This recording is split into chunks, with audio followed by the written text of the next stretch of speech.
Hello বন্ধুরা, good morning. কেমন আছো সবাই? বলো। আমি খুব ভালো আছি। তো আমি এখন জামা কাপড় নিয়ে বুঝতে পারছো কোথাও যাওয়ার প্ল্যান চলছে। হ্যাঁ, আসলে আমরা যাচ্ছি দীঘা। তো দীঘায় গিয়ে কী কী করবো সব তোমাদেরকে ভিডিওর মাধ্যমে দেখাবো। তার আগে তোমরা এই ভিডিওটা দেখো আমি কি কি শপিং করেছি। বেশি কিছু না, কয়েকটা জিনিস কিনেছি, এছাড়াও কিছু বাকি রয়েছে। এই জুতোটা দেখতে পাচ্ছ, চটি আসলে এটা একদম পাতি চটির মতনই, কিন্তু খুব সুন্দর, সত্যি বিউটিফুল। আমি ভাবছি সারা দীঘাটা আমি এটা পরেই কাটিয়ে দিতে পারবো। তো চলো এখন আমি কি কি কিনেছি তোমাদের এক এক করে সব কিছু দেখাই। প্রথমে জুতো তো দেখানো হয়ে গেছে। এই যে এটা টপ, এটা একটা এত সুন্দর স্টাইলিশ টপ, যখন দেখেছি তখন থেকেই আমার মনে হয়েছে এটা আমি কিনবই। আমি কিন্তু বিয়ের পর এসব পরা বন্ধ করে দিয়েছিলাম। তো প্রথম ফার্স্ট টাইম দীঘাতে যাচ্ছি, আমি কোনোদিন দীঘায় যাইনি, তার জন্য আবার কিনলাম, যেহেতু ওখানে সব কিছু চলে। আমি দুটো প্যান্ট কিনেছি। আমি যেহেতু এইসবগুলো পরি না, তোমাদের আগেই বললাম, তাই এইসব জামা কাপড় আমার নেই। তাই এর সাথে আমি দুটো প্যান্ট কিনেছি, একটা হচ্ছে প্লাজো আর একটা হচ্ছে জ্যাগিন্স। প্লাজোটা পরা যেতে পারে, কিন্তু জ্যাগিন্সটা একটু কেমন কেমন লাগবে, যেহেতু ফ্যামিলি ট্রিপ। তো ফ্যামিলি বলতে আমার শ্বশুরবাড়ির ফ্যামিলির লোকজন আমরা যাব, আমার বাপের বাড়ি থেকে কেউ যাবে না। তো এই যে এটার সাথে এটা কিন্তু ভালো লাগছে, কিন্তু প্লাজোটার সাথে বেশি ভালো লাগছে। তো এটার সাথে এটা ভালো লাগলেও কিছু করার নেই, পরতে পারবো না, এই প্লাজোটার সাথে এটা পরবো।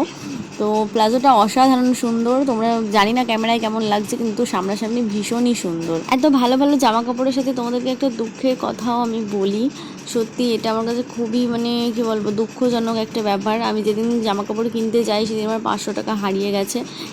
এর আগের ভিডিওতে তোমাদের একদিন বলেছিলাম যে আমি যখন চাকদায় গেছিলাম, তো সেখানে গিয়ে আমার 1800 টাকা আমি হারিয়ে ফেলি। প্রায় 2000-এর কাছাকাছি ছিল, 1800-র বেশি ছিল। তো পার্স শুদ্ধ সব কিছুই, টাকা পয়সা আমি হারিয়ে ফেলি। তো ফোনটা যাই হোক আমার চুরি হয়ে যায়নি। তো এখানে আমার 500 টাকা চুরি হয়ে গেছে। 500 টাকাটা আমার বাবা আমাকে দিয়েছিল। তারপর আবার আমার বাবা আমাকে কান্না থামানোর জন্য আবার 500 টাকা দেয়। আমি কাঁদতে বসেছিলাম, পয়সাটা হারিয়ে গেছে। গরিব মানুষের কাছে 500 টাকা হলো 5 লাখ টাকার সমান, বা 5 কোটির সমান এরকম আমার কাছে। সেটা আমি জানি না কাদের কাছে, আমার কাছে। তো এই যে দেখো, একটা প্যান্ট, এই প্যান্টটা হচ্ছে শর্ট একদম, হেঁটোর একটু সামান্য নিচে। তো এই প্যান্টটা কিনেছি স্নান করব বলে। আর এই যে একটা এখানে দেখতে পাচ্ছি জামা কিনেছি, এটা হচ্ছে 2 পিস একটা জামা। নতুন বেরিয়েছে জামাগুলো, আমি দেখছি সবাই কিনছে, ট্রেন্ডিং চলছে, তো আমিও একটু কিনে নিই। তো তার জন্য মা বললো এটাই কেন। তো এটা নিলাম। আমি এইসবগুলো বাজার করেছি আমাদের ওখানে হাট থেকে, আমার বাপের বাড়ির ওখানে হাট হয়, তোমরা জানো, আমি ভিডিওতে বলেছিলাম। তো সেখান থেকে কিনেছি। জামাগুলো কেমন হয়েছে প্লিজ একটু কমেন্টে জানিয়ে দিও, কেননা তোমরা যদি বলো তাহলে বেশি উৎসাহিত হব জামাগুলো পরার জন্য। উফ, তোমরা জানো না আমি কতটা এক্সাইটেড রয়েছি। তার উপরে আমার এই প্যান্টটার সাথে, এটার কথা বলছি না, আমি যে শর্ট একটা প্যান্ট কিনেছি 3/4, ওটার সাথে যেই টপটা আমি পরবো সেই টপটা কার জানো? সেটা আমার বরের জামা, গেঞ্জি। আসলে গেঞ্জিটা অনেকটা লেডিস টাইপের, তো ও বললো এটা লেডিস টাইপের, এটা তুমি পরো। ও এমনি ইয়ার্কি করে আমাকে বলেছে, আর আমি নিয়ে নিয়েছি অমনি। এটার কথা বলছি। তো এটা আমার মা ওকে দিয়েছে। তো আমি দেখলাম এটার সাথে এটা ভীষণই ভালো যাচ্ছে, আর ভীষণ সুন্দরও লাগছে। তো তার জন্য ভাবলাম এই টপটার সাথে এটা পরবো, আর আমার ওই টপটার সাথে প্লাজোটা পরবো। আর কালো যে একটা শর্ট কুর্তি দেখলে, ওই কুর্তিটা আমার মায়ের ভীষণ পছন্দের, তো ওর জন্য আমি কিনলাম, মায়ের জন্য কিনলাম, মা বললো বলে তার জন্য কিনলাম। তো ওটার সাথে আমি ওই জ্যাগিন্সটা পরবো, আর এই জুতোটা আমি সারা দীঘা কাটিয়ে দেবো। আর জুতো নিয়ে যাবো কি আমি ঠিক করতে পারিনি এখনও, নিয়ে যাবো কি না। তো যেদিন যাব সেদিন থেকে পুরো ওখানে পর্যন্ত কি করছি না করছি সব কিছু ভিডিও তোমাদেরকে শেয়ার করবো। আমরা ঘুরতে যাচ্ছি হচ্ছে দীঘা। তো তার জন্য কিছু শপিং করেছি, হাটে গেছিলাম, তখন থেকে কিছু শপিং করে এনেছি, সেগুলো তোমাদেরকে এখন দেখালাম।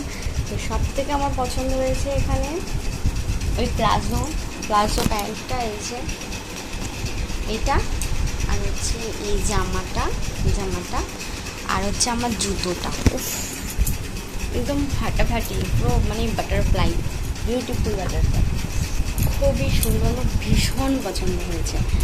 আর সবাই পছন্দ হয়েছে। এটা হচ্ছে আমার মায়ের পছন্দের, আর এই প্লাজো প্যান্টটাও আমার মায়ের পছন্দের। তো এই ড্রেসটাও খুব সুন্দর, একটা শর্ট কুর্তি, টপের মতন করে পরতে পারবো। আমার হাজব্যান্ড যখন বললো যে এটা পরা যাবে না, এটা হচ্ছে টপ হয়ে যাচ্ছে, সরি টপ পরা যাবে না, তো তখন আমার মায়ের কুর্তিটা কিনে দিলাম। তারপরে আমি ভাবলাম কি টপ আমি পরতে পারবো না, প্লাজো প্যান্টের সাথে পরতে পারবো, শর্ট কিছুর সাথে পরবো না, তখন আমি এই টপটা কিনলাম। এই টপটা আমার ভীষণ পছন্দ হয়েছে, যখন ওখানে ঝোলানো ছিল, কি বলবো, দারুণ দারুণ দারুণ লাগছিল। আর এটা হচ্ছে আমার বরের, এটা আমার মা ওকে গিফট করেছে। তো এইটা আমি পরে স্নান করব, আমরা অত সুন্দর টপটা আমি নষ্ট করতে চাই না। এটা একটু লেডিস মুভল।